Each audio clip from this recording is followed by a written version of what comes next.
Hello, my name is Leslie, and my sobriety date is July 23rd, 2022. So, hello. Wow, to be amongst my friends, my family. I mean, this is really an honor to be asked to speak for you guys today. Really an honor, and I'm going to do the best I can. I'm sorry that my voice is a little bit shot. I've kind of fell under the weather over the past few days. And this morning I woke up and my voice was completely gone. So let's be thankful for what we have right now, because I didn't even have this morning. So let's see. What better place to start than the beginning? The year was 1986. I was born Jared Leslie. I lived in a town, population 36. I was related to 35 of them. It's not a joke, you know. It's not a joke. When you went to church, it was just like having a barbecue with your family. That's all it was. And so I lived with my mother, my grandmother, and then my aunt and my at the time two cousins lived in a trailer in the front yard. You know, we lived on this big farm. A couple cows. Not really like farmers, but we lived on a farm. And my mother went to school full time. She went to Drury University. Father was out of the picture, didn't know who he was. And my grandmother, my aunt, worked at the Lee factory in Houston, Missouri, making jeans. He worked there for some time. So I have my cousin Misty, who the family calls us the twins. We were born 6 months apart. We shared a crib together. We learned how to do everything together. So I was about 6 months ahead on everything I learned how to do, because I had to keep up with her. You know, I was potty trained early. I learned my ABCs early. I went to school a year earlier just because I had to be with her. So we were inseparable. And her younger brother was just part of the crew. Although, you know, when I look back at it now, we were just very cruel to him. Poor guy. It's amazing he survived, you know. But it was entertainment in the South, you know, when you got nothing else to play with. And so this is what we did to entertain ourselves. He's doing great nowadays, by the way, just so you know. He's very well grounded. But so, you know, I paint this picture of this very happy childhood. I was a very happy child. I was in paradise. I loved my grandmother. I loved my mother. My mother was gone all the time, though. I never got to see much of her, so my aunt became more of a mother figure to me than my own mother was. And then I had my cousins, which were like my brothers and sisters, and everything was great. And then I remember everything changed one day. I got home from kindergarten, and there was a U-Haul truck in the front yard. And I had no idea. I just knew I was taking a trip, that my mother had met somebody, and we were taking a trip. That's all I thought it was, is we were taking a trip. I mean, my stuff was already loaded in the truck, everything. And then there's this man. I'd never met this man before. Well, she had gone on what she said was a business trip, and she went and got married. I had no idea. I had never met the man before in my life, but he was from New Hampshire. They had been in a pen pal relationship for a long time, which is how they got to know each other. And so we loaded up. I said goodbye to everybody, thinking it wasn't going to be permanent. It was just going to be a temporary thing. I would be coming back home. But it wasn't. It was a permanent move. We moved to Maine, very southern tip of Maine, in a little town called Elliott. And that's where my new life started. I desperately missed my family. I missed that perfect life that I had. You know, I was very confused. It was just strange. All the strange people, because instead of having my family around all the time, now I had his family. And believe you me, they had they were not reluctant to inform me of how much better my parents' relationship would be had I not been a tag along. They loved to tell me that. You know, especially my step grandmother. She always loved to inform me that my parents were much happier when I was down here visiting my family. That she wishes that my stays could be longer down here, and eventually my stays did get longer. And so I was told constantly that everybody was happier when I wasn't around. That's just the way I grew up as a child. And I was miserable. I was depressed. At a young age, I was very depressed. Knowing that I could only come down here and be with my family once a year for a brief time. Because I didn't like them either. You know, they were mean. They were cruel to me. They just didn't show me kindness. And I could never understand that because I could never figure out what I did wrong. Never could I figure out what I did wrong. But you have to do what you have to do, and that's just life. And so my mother worked all the time.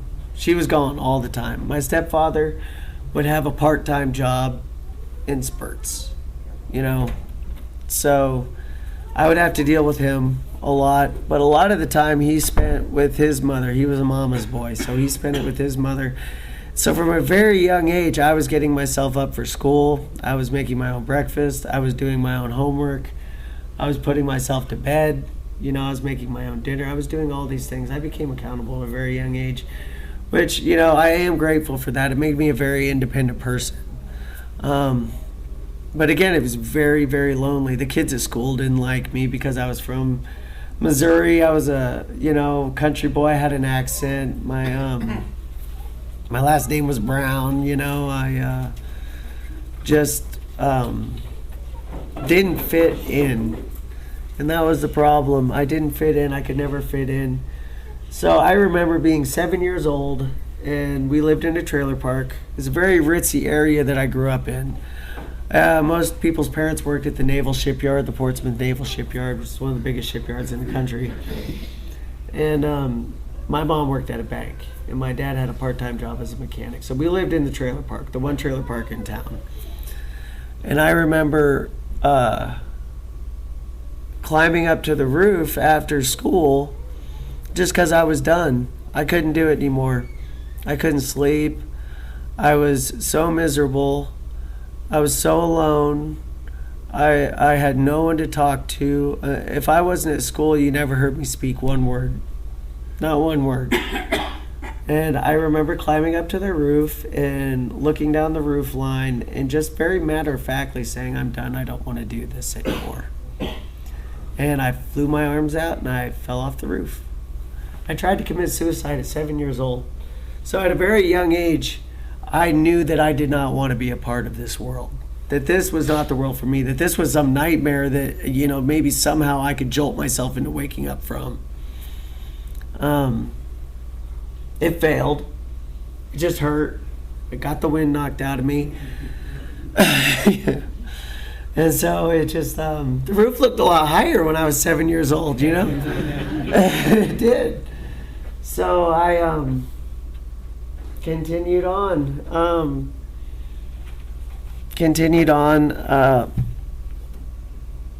I never told anybody about that. I never told my parents about that incidents.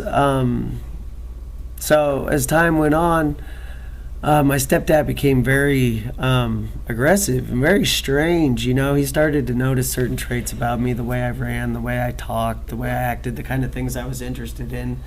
And he would do things like he would make me sit down to use the restroom. He would take everything out of my room and leave me with nothing but my bed, my mattress, and a desk lamp so I could do schoolwork. And I was not a troublemaker. I did not get in trouble in school. I didn't get in trouble at home. I didn't get in trouble at school. I was very well behaved and very well liked by my teachers, which I mean, none of this stuff could made sense to me. And then here I've got my grandmother and my aunt the whole time just barking into my ear how school is easy and it's not that hard, you know, and we're much happier when you're not here. Why do you have to be part of it? Your parents are so much happier when you're not around. Why did you have to be part of the picture? You know what I mean? You know, eventually they're going to make a real kid together. You know, and I'm like, okay. So it just, after, you know, it just becomes normal. It becomes normal. I had no way of externalizing my feelings, my emotions. I kept everything in.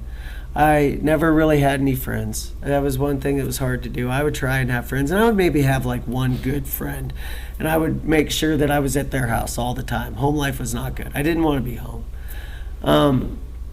But everything, I was just emotionally defunct from a very young age. Emotionally defunct.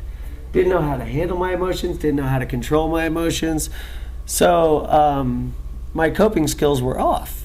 It was 9 years old when I started cutting myself, to try and keep things on a level keel, to ground myself into reality, to help make things go away. It helped make me feel like I could breathe. I never saw counselors. I never did any of that. At school, I pretended like everything was fine. Everything was normal. Things were not normal. I tried to keep my school world, that world, away from my home world. I never wanted one to bleed into the other, because at least in my school world, things weren't that bad.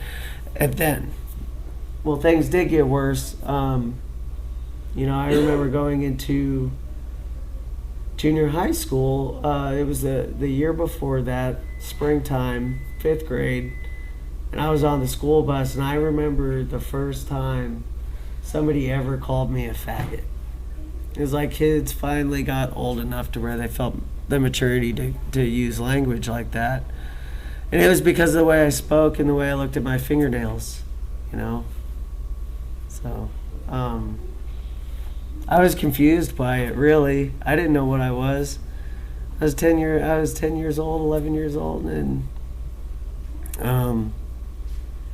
it spread because it was from an upperclassman. So by the time I went next year into junior high school, we had two schools mixing together. We had Elliott and South Berwick. So there was a whole class of people that I never even met before.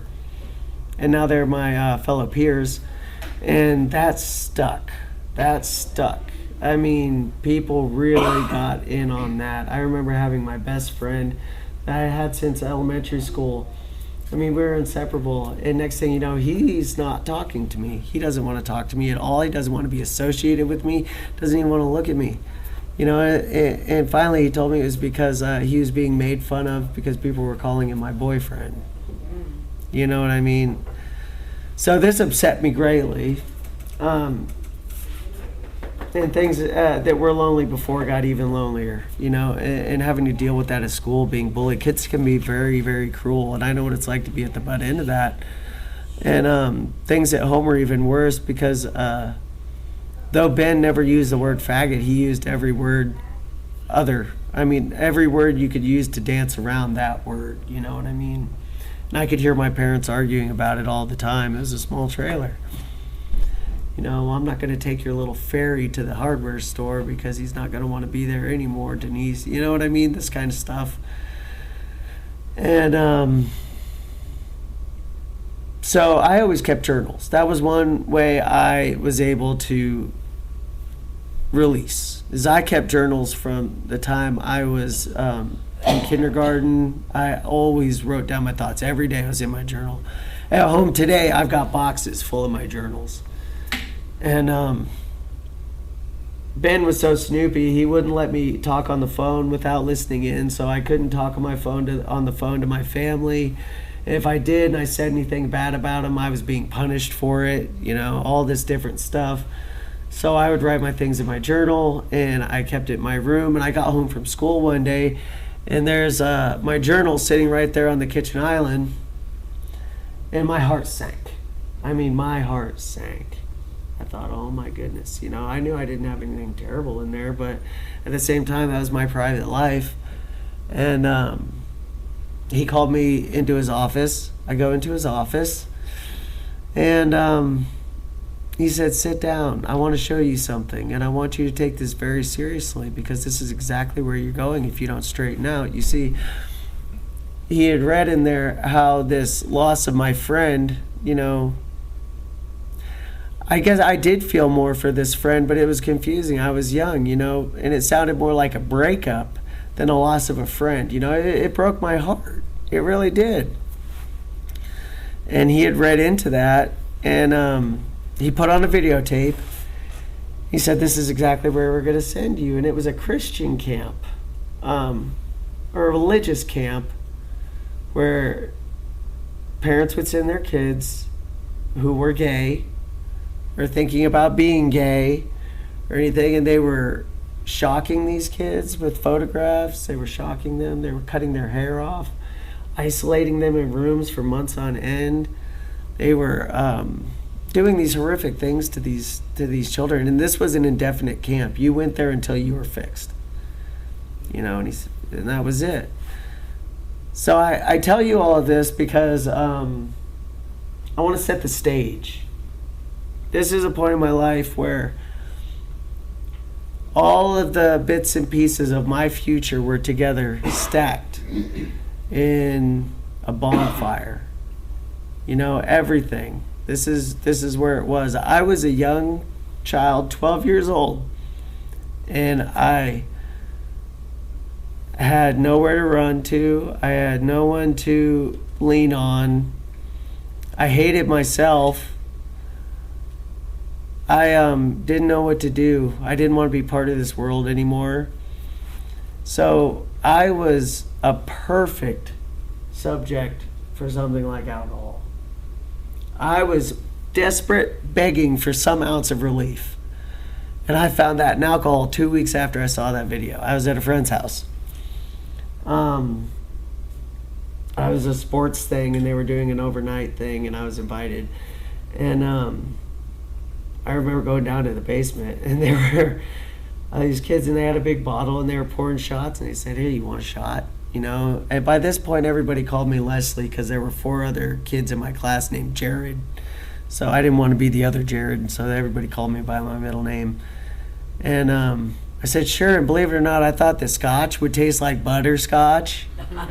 I really did. I had no idea. I was really looking forward to it, too. It's like, I'll never forget the first time, the first drink. I'll never forget it because I must have one of those looks on my face like a bullfrog, like, but I swallowed it. And I just remember choking for a second, and all of a sudden I feel that warm thing in my belly, and then there's kids cheering for me like, hey, right on. And that was it. I swear to God, it was that one drink, and I did not stop drinking for 23 years. I was an all-day, everyday drinker from that first sip at 12 years old, and that's the God's honest truth. I honestly thought that it was God's gift to me. I thought God had come down from heaven and gave me alcohol in my most desperate time and was like, here, this is how you're going to get through the world. And I accepted it wholeheartedly. It's like, let's do this. Okay, I can make this work. The only thing I have to do is make sure that I have a friend who has parents with a liquor cabinet. That's all I have to do. And that's what I did, in coastal Maine and everything. Everybody's parents or military parents are working on the shipyard. They all had liquor cabinets. Now, for me, growing up at home, there was never 1 ounce of alcohol in the house. My parents didn't drink. No one in my family drank. I'm the only drinker in my family. And they didn't do drugs, nothing. So that's what I did. Is I mean, this one guy, I'll never forget. His name was Nate, and him and I were best friends after that night.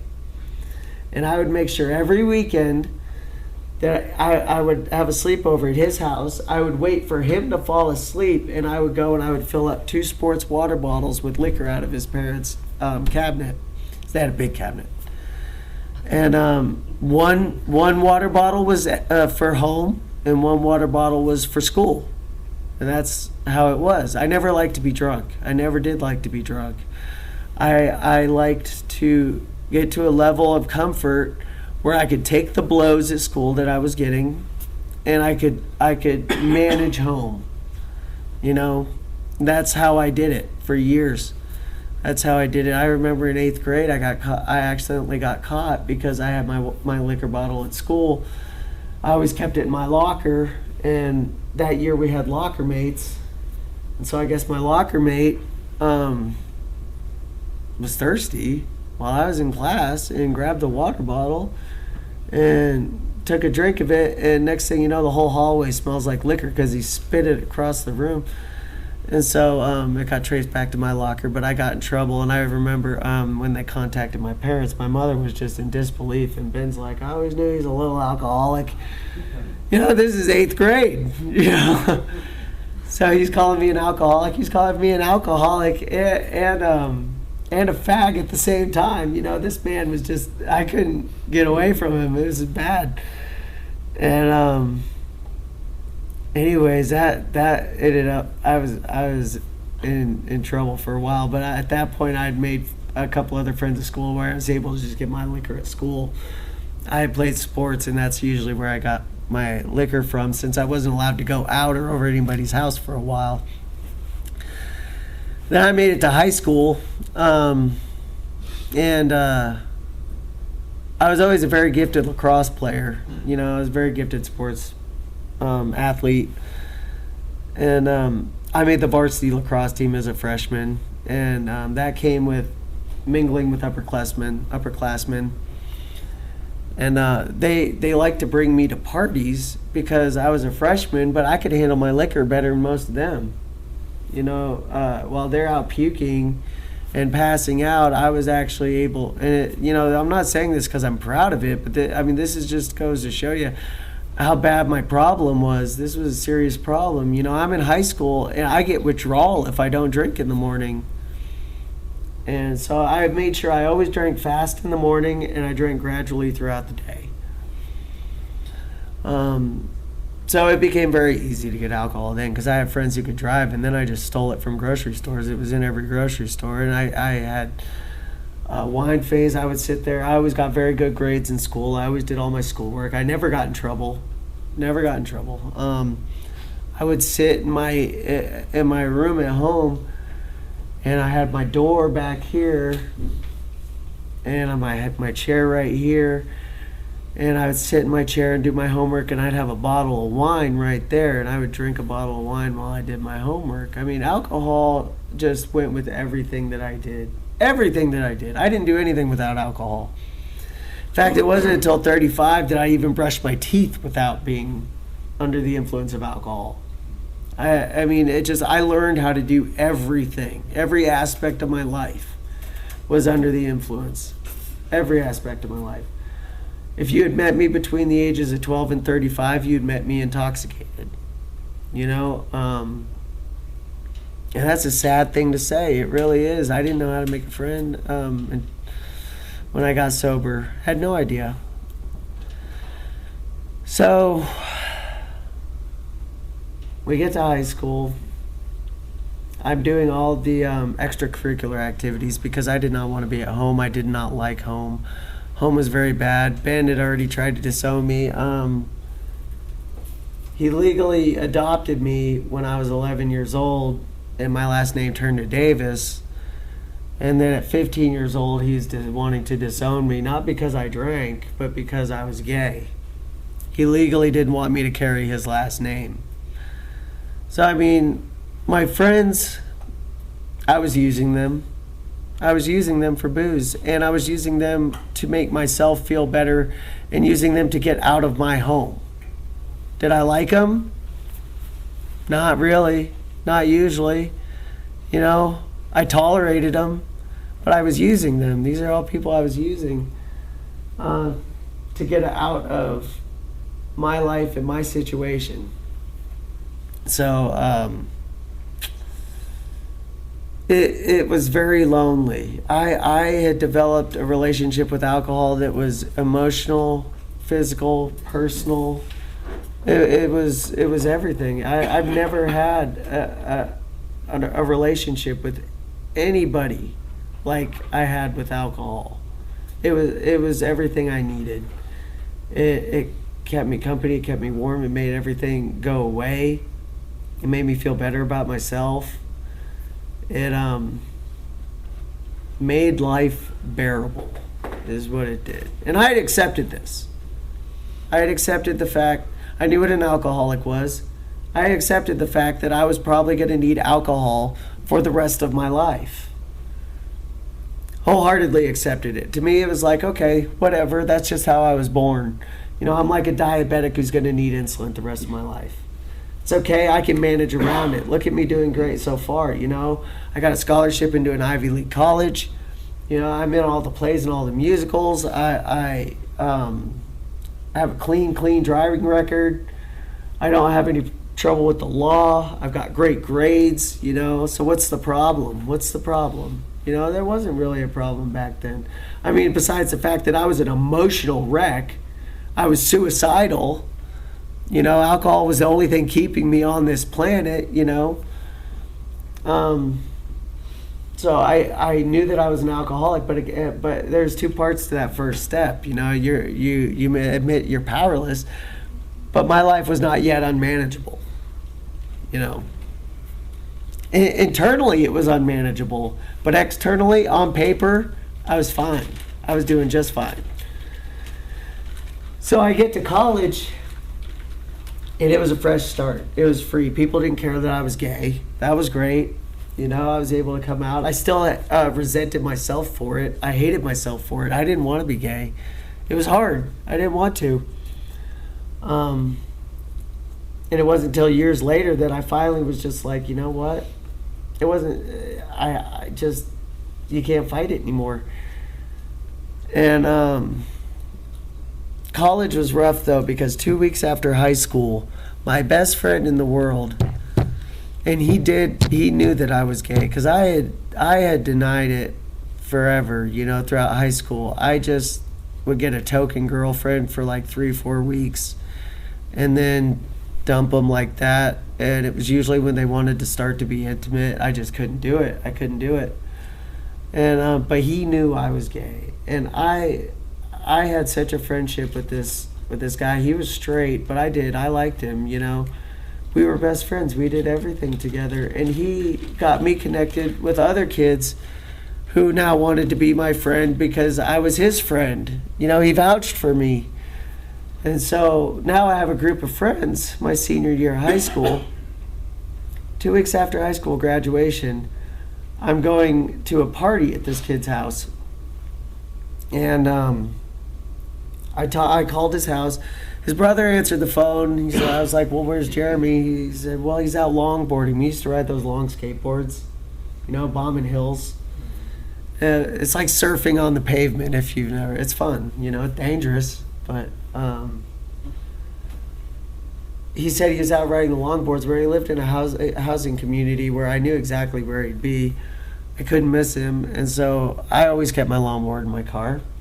And I caught him walking up the hill, and he's like, you got your board on you, man? I was like, yeah, I do. It was him and 2 other kids. So I park my car, we get to the top of the hill, we go to bomb it. Well, we go down 1, 2, 3, and then it was me, and then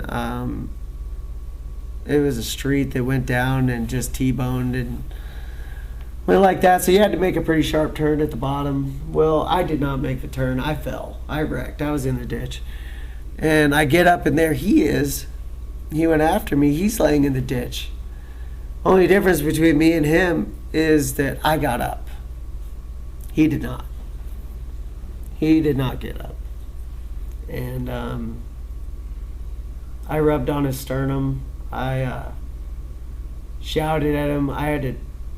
We didn't have cell phones. I had to put him in my car.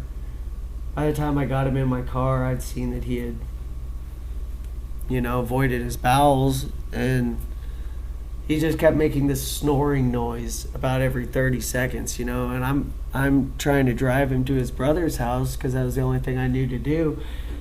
And his head was so limp, I had to hold his head up with one hand and drive with the other. The whole time I'm screaming at the top of my lungs for him to wake up. Well, I got his brother.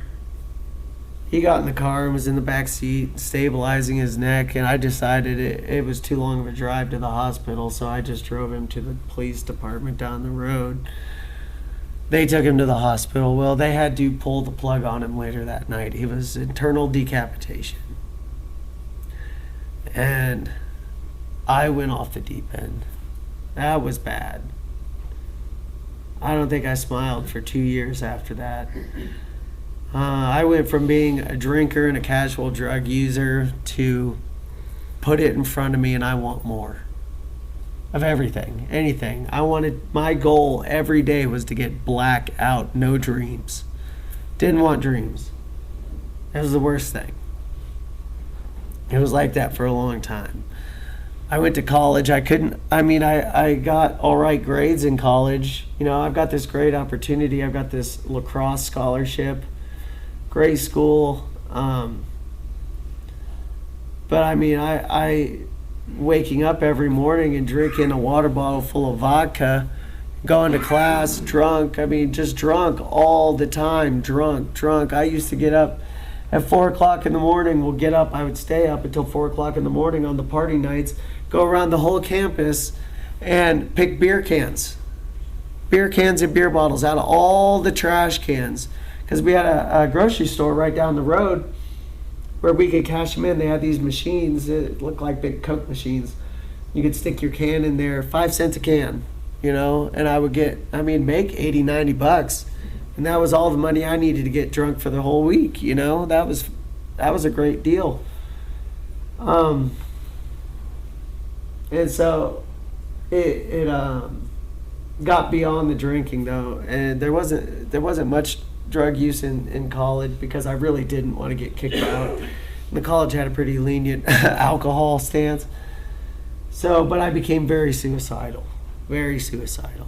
So I did not return the following year. And that year, when I was 19 years old, 20 years old, that was a rough year. I had this little apartment, dingy apartment, studio apartment in Dover, New Hampshire. I'll never forget it.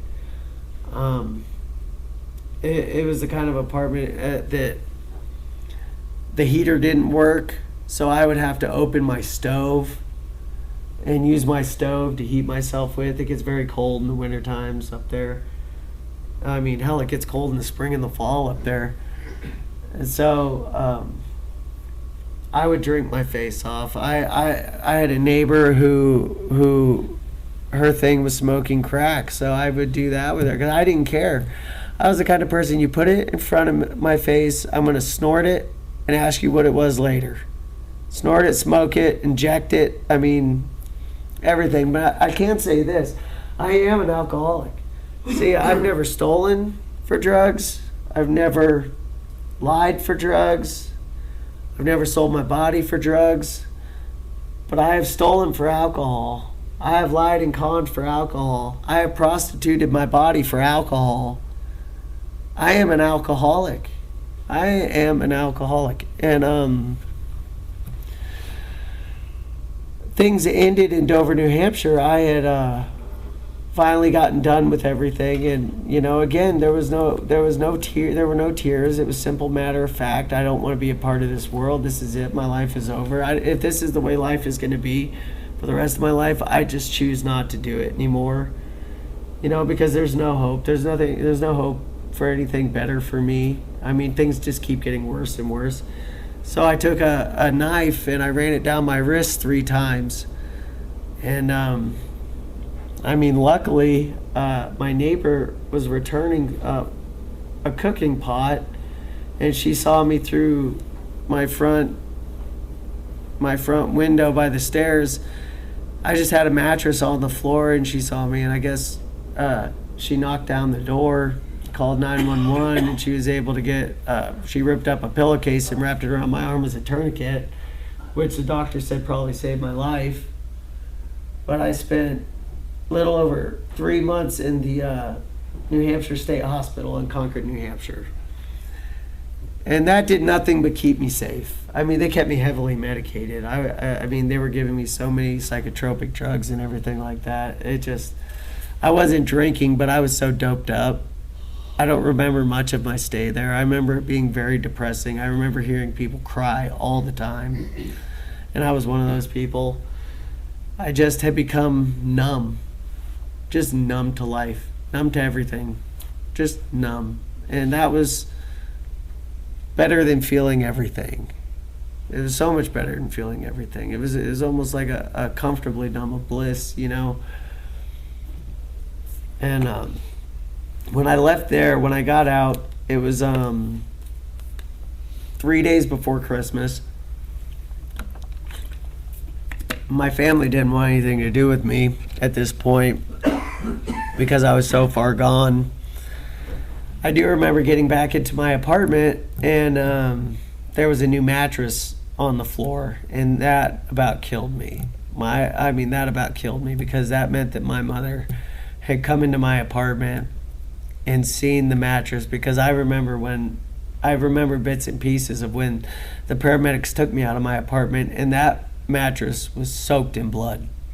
So that means that my mother went in there and saw that mattress, took that mattress out, and then put in a new mattress for me. And that was hard. I shortly after found out my cousin Misty was pregnant. I needed to change of scenery. I needed to change a game, change of pace. She lived down here in Branson. So I decided I was going to move down here and get an apartment with her and her then fiance, and get away from all the negativity. I mean, it's hard growing up in a town where everybody thinks you killed the golden child. Because, Jeremy, I shouldn't have grabbed it. I mean, they tell you in school and everything, you never move a person with a neck injury or a back injury, but when you're in the moment, you're panicked. I didn't know. I thought I was getting him help, but the whole town held me responsible personally, because it was my car. I did everything. So, again, it took me a long time to get to where I could even talk about this. And so I moved down here thinking I could run away from everything, escape my problems, and that was the game plan. I got away from the drugs, which was great, but I was never really into drugs to begin with. I still had alcohol, and I still continue to drink like the alcoholic that I am. And I was able to get jobs, little piddly jobs, and work and pay my bills, and I had some accountability because I was living with Misty and her fiance and their young child, and my family down here who actually cared about me was checking in all the time and this and that. So I had a little bit of accountability. I had a little bit of sense of community. I was around people who actually cared about me and liked me. But by this point, alcohol was so ingrained in everything that I did, in my whole being, that I wasn't going to go without it. I couldn't fathom living without it. Everything I did had to be based around alcohol. Every dollar I spent, was planned accordingly to where I never ran out of alcohol, ever. And so I remember there was a flyer at the local convenience store right there in Forsyth, and it was for a Battle of the Beach musical show, where the winner was a contest. The winner got a record label.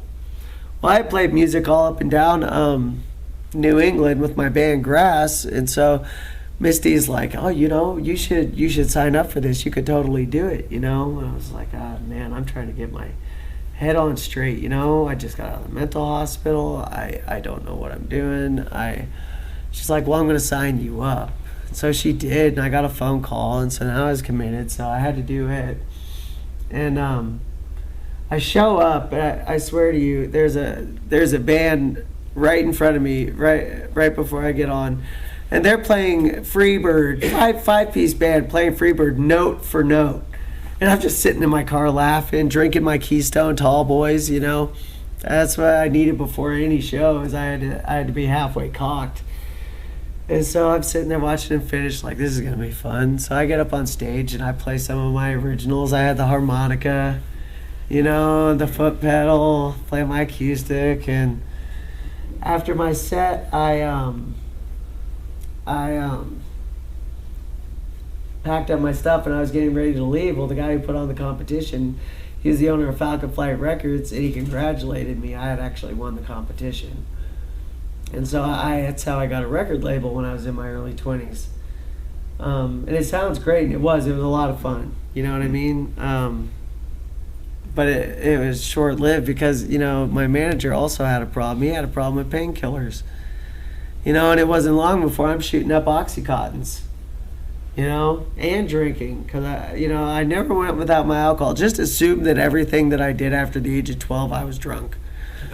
So, I don't have to keep saying that I was, alcohol was involved. Just assume it. So I got into shooting up Oxycontins and morphines and stuff like that.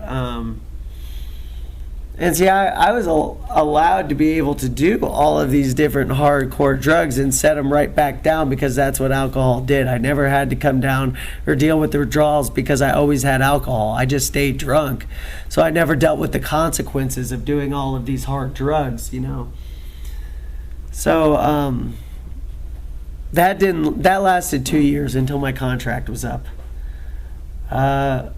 It just got to a point to where I was getting so sloppy on stage. I was forgetting what songs I was playing halfway through the songs. I was great the first set, but the second set was always a shit show. And people didn't want me back. They didn't want me playing anymore. My manager would always try and talk to me about my drinking, but I could always throw his pills back in his face. So it just became a big argument back and forth all the time, where nobody got anywhere with each other. And then finally he didn't want to sign my contract, and by God, I didn't want him to. Because that's what we as alcoholics do. It says in the big book, the difference between alcoholics and non-alcoholics is that alcoholics or non-alcoholics change their behavior to meet their goals, whereas alcoholics will change their goals to meet their behavior. So that's the way it was for me with that. With every job I'd had before, if I was going to lose a job and I knew I was, I'd quit, because I would come up with some reason in my head where I didn't like that job anyways, or college. This school sucks. I hate this place. It's not for me. When in fact, I had the ability to succeed at all these different things. I just couldn't, because I wasn't able to give up my alcohol. I wasn't able to give up my drinking. And I wasn't going to give up my drinking for anything, because in my mind, that was the only thing that was holding me together as a human being. That was the only thing I had. Because I've been raised that way, I was all alone in the world, and here came alcohol. And I didn't have to be alone anymore. So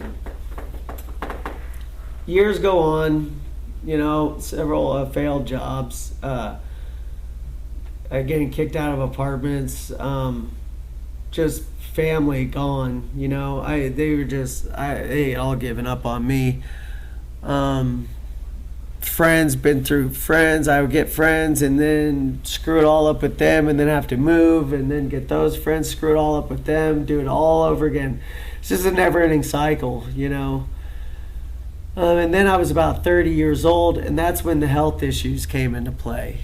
I'd always convinced myself that I was doing okay because I was able to pay my bills, because I wasn't getting in trouble with the law, this and that, and the other thing, I thought I was managing my life, I believed it. I wholeheartedly believed that I was doing the right thing, and that alcohol wasn't a problem. It was just something that had to be there, but it wasn't a problem. Everybody else and everything else was the problem.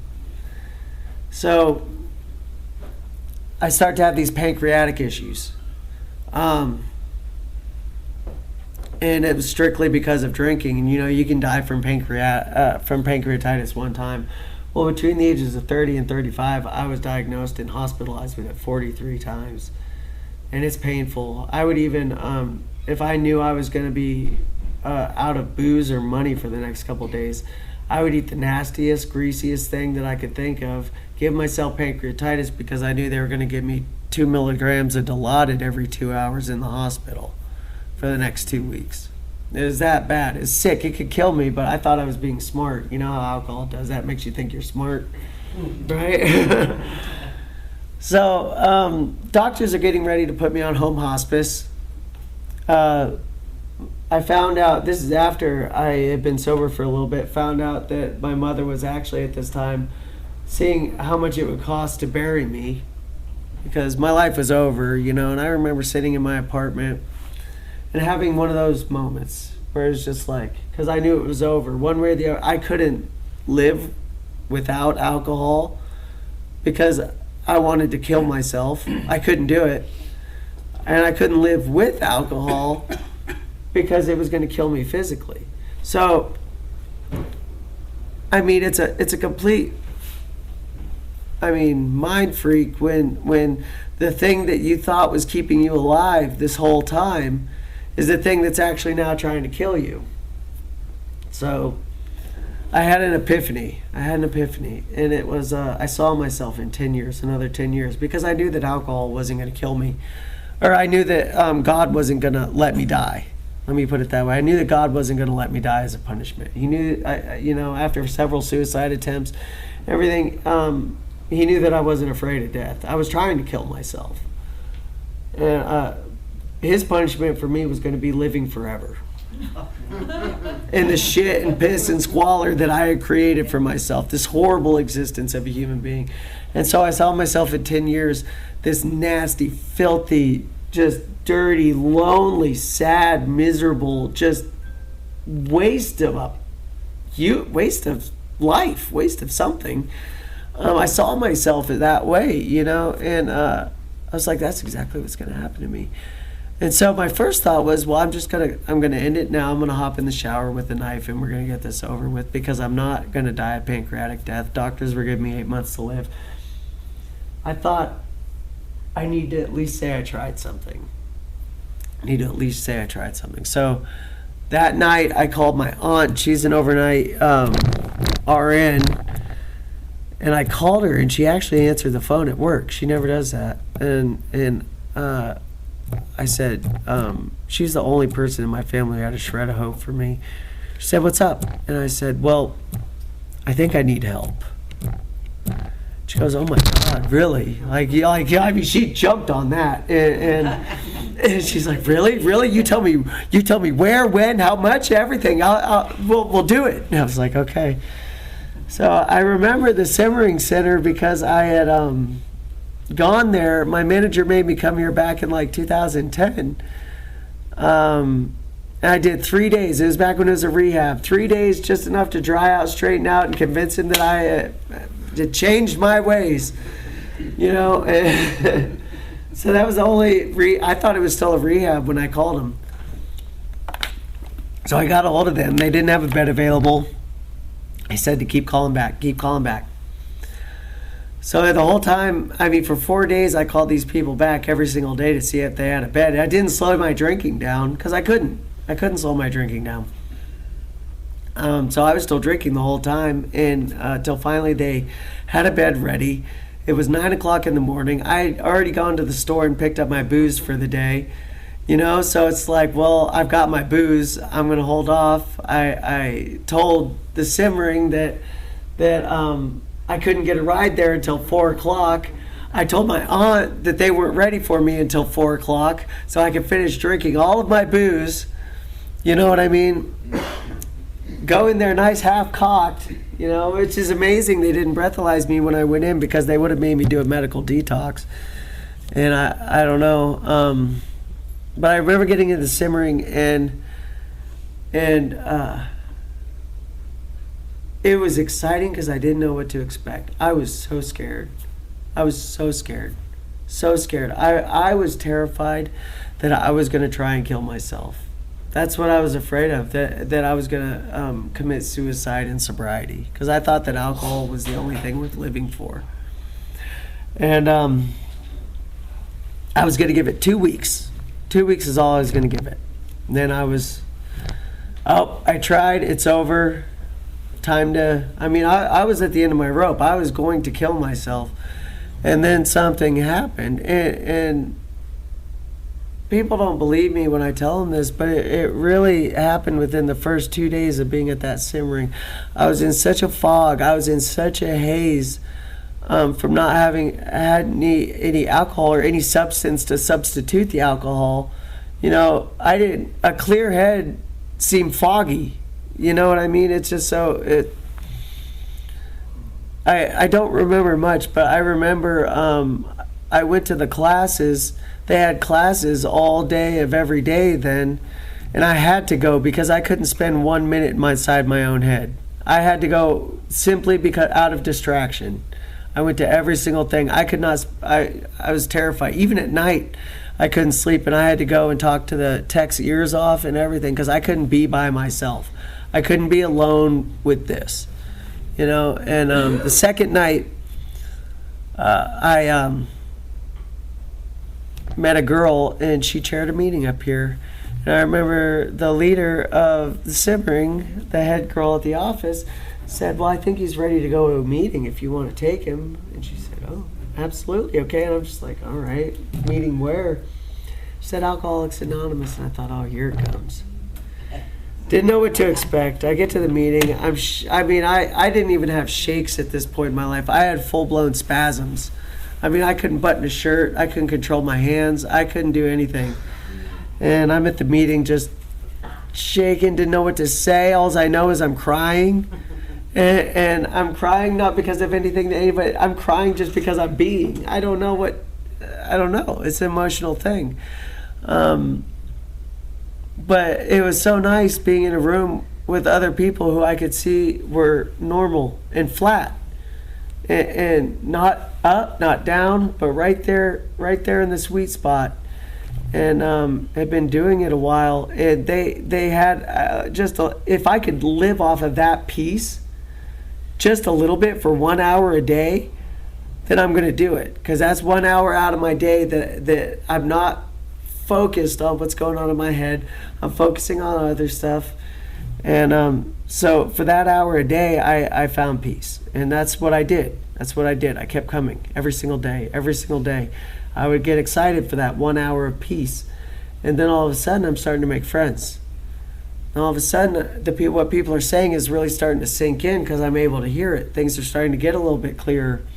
You know, the message is kind of coming across. And then I start to notice that people aren't just at peace, but they're actually happy. I didn't know how to be happy. Had no idea how to be happy. Didn't know it was possible for me. Be honest with you. So I fell in love with this place, and I found a sponsor who has shown me how to deal with life on life's terms and enjoy it and be happy with myself. And I found comfort in the friends and family that I've made here. And I think it's so important because we're dealing with something so serious, guys, but we're able to do it with such a light heart at the same time. We're able to show each other compassion. We're able to show each other love and care. We're able to do this, guys. And I'm telling you, as from one hopeless case to another, I mean, lightning can strike. I was a hopeless case. Lightning can't strike. I'm telling you, today, life is so good. I've got friends. I've got a family. I've got an apartment. I've got self-respect. I've got my God who got me through all of this. See, I thought God had done all of this to me. I thought he had screwed me my whole life. I blame God more than anybody else.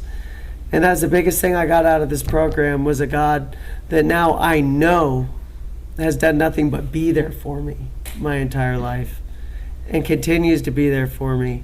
And it's a comforting feeling. It really is. It means the world. And anybody can have this. You just got to put in the effort and you got to let go. Be honest. Be honest, because you never know what's going to happen. And I love life today because it's a mystery. I know what life was like before. Every day was the same. Now every day is different. Every day's new. Every day's exciting. You know, and I love to be at a point in my life where I'm growing every single day. Every single day. You know, one of the biggest things that I say about being sober that I like, and this is going to sound funny, but I like feeling guilty. Because I never felt guilty before. You know, I grew resentments instead of feeling guilty. Now when I do something, if I'm short with somebody or I do something wrong, I feel guilt, and that's an opportunity for me to learn and grow. I can take what would have been a resentment, now I can use it as a tool for growth. And I enjoy being able to do stuff like that today. You know, and life just gets better every single day. So there is hope. There is hope, and we all know it. And I'm so honored that you guys asked me to speak for you tonight. And I'm sorry if I've been a little bit long-winded, but I really do appreciate every single one of you. And thank you for being part of my family. So.